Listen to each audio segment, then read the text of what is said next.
আসসালামু আলাইকুম রহমতুল্লাহ। আশা করি অনেক অনেক ভালো আছো আর অসংখ্য ধন্যবাদ দিতে চাই এই মুহূর্তে আমার এই ভিডিওতে যুক্ত হওয়ার জন্য।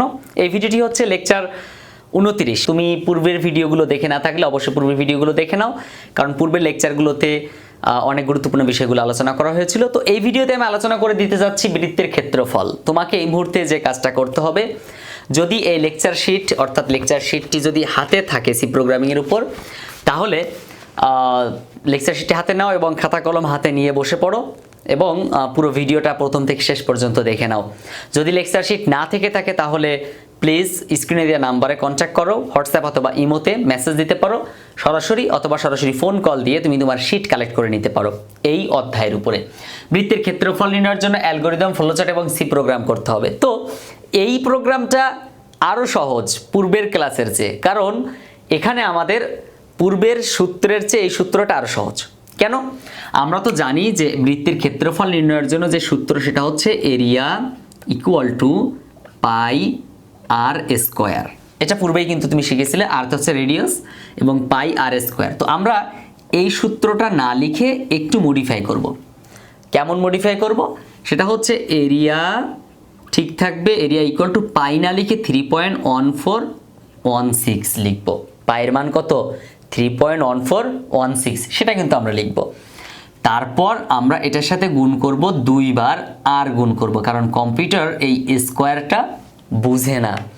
এই স্কোয়ারটা কম্পিউটার কি বুঝে না, পাইটা বুঝে না। এই জন্য আমরা 3.1416 লিখব এবং আর ইন্টু আর লিখব। আমরা মূলত এই সূত্রটা ব্যবহার করব। তো চলো আমরা প্রথমে অ্যালগরিদম করি। অ্যালগরিদম হচ্ছে স্টেপ বাই স্টেপ কোনো সমস্যার সমাধান করা। তো স্টেপ অন স্টার্ট করব আমরা প্রোগ্রামটা। স্টেপ 2 এ আমরা ইনপুট নিব, আর এর মানটা গ্রহণ করতে হবে। তো আর যেহেতু 2 বার আছে, আমরা কি 2 বার নিব? না, আর 2 বার থাকলেও কিন্তু আমরা 2 বার নিব না, কারণ আর এর মান তো 2 রকম না। আর এর মান যাই হোক না কেন সেটা একরকমই হবে, তাই না? তাহলে আমরা ইনপুট শুধু একটা আর লিখব। অনেকে কিন্তু এই ভুলটা করবে। তো ইনপুট আর, তারপর স্টেপ 3 তে আমরা সূত্রটা লিখব, area equal to 3.1416 into r into r. Just আমরা আর এর মান একবার গ্রহণ করব, তারপর কাজ করব।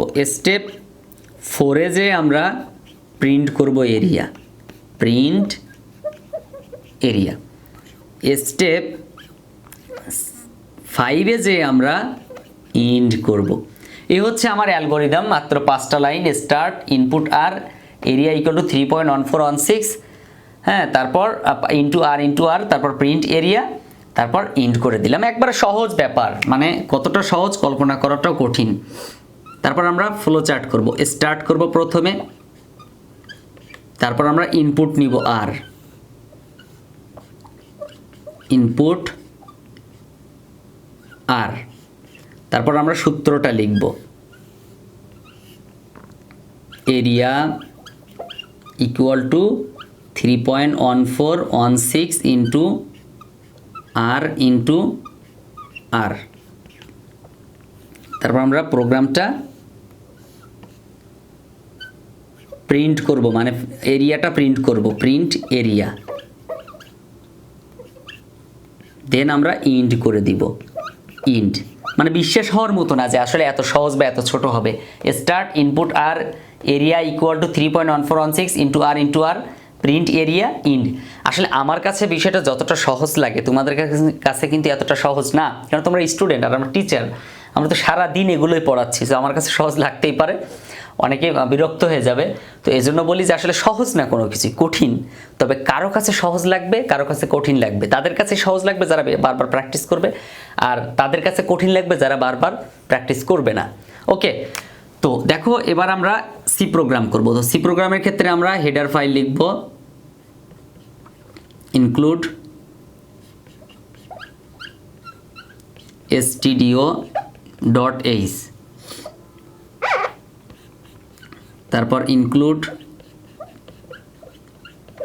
কোনীয় .h, তারপর main function,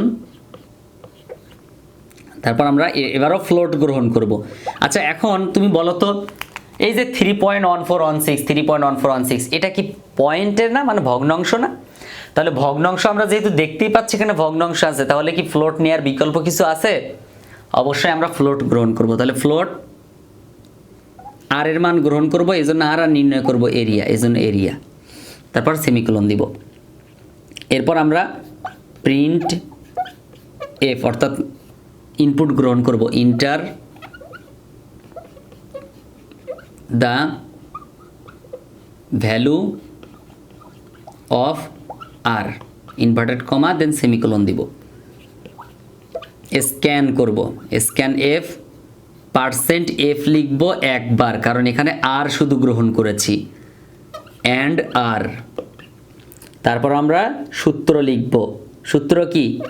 area equal to 3.1416 into r into r, তারপর সেমিকোলন বসাবো। এরপর আমরা প্রিন্ট করব, প্রিন্ট এফ,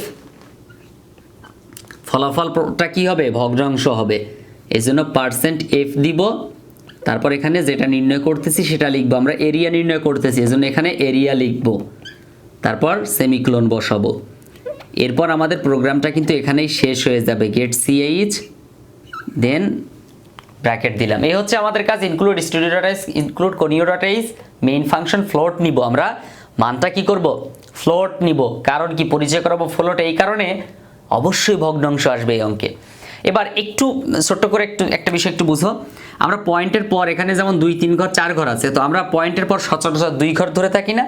তো উত্তরটা আমরা পয়েন্টের পরে 2 ঘর ধরতে চাই, এজন্য কি করব? পয়েন্ট টু এফ লিখতে পারি, point two f, percent point two f, এটা লিখলেই কিন্তু আমাদের প্রোগ্রামটা কি হবে? 2 ঘর পয়েন্টের পর নেবে। কিন্তু আর লিখলেও সমস্যা নেই, ভুল হবে না, রাইট হবে।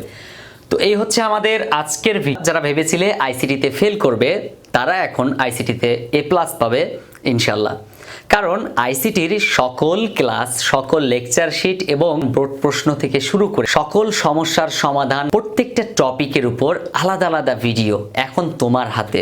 আইসিটি শিট নিয়ে বারবার বলা হয়, আমি এই ভিডিওতে একটু কনফার্ম করে দেই যে আসলে আইসিটি শিটটা কেমন বা কি।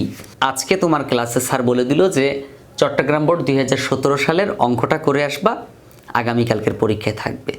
তুমি এই উত্তরটা কোথায় পাবা? কে তোমাকে বুঝিয়ে দেবে? হয়তোবা তোমার প্রাইভেট পড়ার সক্ষমতা নাই বা তোমার আশেপাশে টিচার নাই, রাত্রে শুনতে পাইছো যে এই প্রশ্নটা আসবে, তাহলে এখন খুঁজেও পাইতে গেলেও কিন্তু 1-1.5 ঘন্টা একটা ব্যাপার। মনে করো পরীক্ষার 1 ঘন্টা আগে তুমি জানতে পারছো, কি হবে? তো এজন্য দেখো, যদি তুমি চিন্তা করো যে লেকচার শিটের 2 নাম্বার পেজে একটু যাও, 4 নাম্বার লেকচার শিট এবং সি প্রোগ্রামিং এর উপরে লেকচার শিটে 4 নাম্বার, এরকম প্রত্যেকটা অধ্যায়ের উপর একটা একটা লেকচার শিট আছে।